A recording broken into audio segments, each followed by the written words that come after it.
बागेश्वर धाम वाले महाराज ने स्वीकार की चुनौती। अब क्या करेंगे धर्म को ढोंग कहने वाले? जिससे शक है रायपुर में आकर देख लें। भगवान राम की कथा, हनुमान जी की पूजा गलत है, धीरेन्द्र शास्त्री के खिलाफ हो रही है तगड़ी साजिश। क्या है पठान कनेक्शन?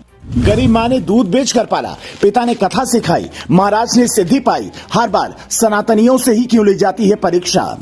बागेश्वर धाम वाले महाराज धीरेन्द्र शास्त्री के खिलाफ जो हो रहा है, आपको क्या लगता है वो सिर्फ अंधविश्वास को दूर करने की कोशिश है? अगर आप ऐसा सोच रहे हैं तो जरा ठहरिए। महाराज धीरेन्द्र शास्त्री ने क्या पहली बार दरबार लगाया है? वो कितने वर्षों से लोगों को बिना जाने अपनी सिद्धि से उनके बारे में बताते आ रही हैं। लेकिन फिर सवाल यह है कि बागेश्वर धाम के महाराज धीरेन्द्र शास्त्री के खिलाफ ये साजिश अब क्यों हो रही है?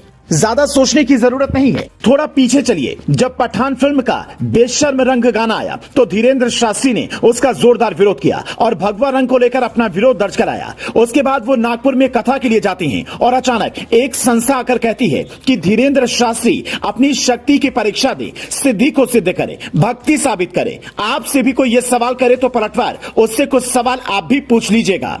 बागेश्वर धाम के महाराज धीरेन्द्र शास्त्री की परीक्षा लेने वाले ये कौन होते हैं? ये सवाल अभी क्यों उठाए जा रहे हैं? महाराज धीरेन्द्र शास्त्री उनके घर में आकर परीक्षा क्यों दें? आपको शक है तो उनके दरबार में जाकर सत्य जान लें। क्या ये साजिश धीरेन्द्र शास्त्री के खिलाफ है या सनातन धर्म के? क्या इन लोगों ने कभी किसी और धर्म के अंधविश्वास पर सवाल उठाए हैं? अगर नहीं तो वो सनातन धर्म के संतों से ये सवाल करने वाले श्याम मानो कौन होते हैं? फिर भी बाबा का बड़प्पन देखिए। उन्होंने कहा कि जिसे शक है वो 20 जनवरी और 21 जनवरी को रायपुर में आकर सत्य का ज्ञान पाले। महाराज धीरेन्द्र शास्त्री ने कहा कि घर वापसी अभियान की वजह से मिशनरी उनके पीछे पड़े हैं।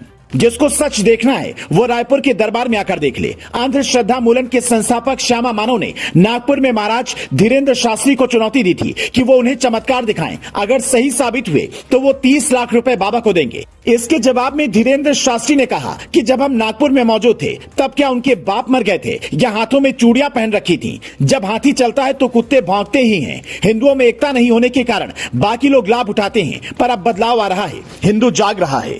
बागेश्वर धाम वाले महाराज धीरेन्द्र शास्त्री को आज लोग पैसों का लालची बता रहे हैं, आरोप लगा रहे हैं कि कथा के बहुत पैसे लेते हैं। लेकिन क्या आप जानते हैं धीरेन्द्र शास्त्री बेहद गरीब परिवार से आते हैं।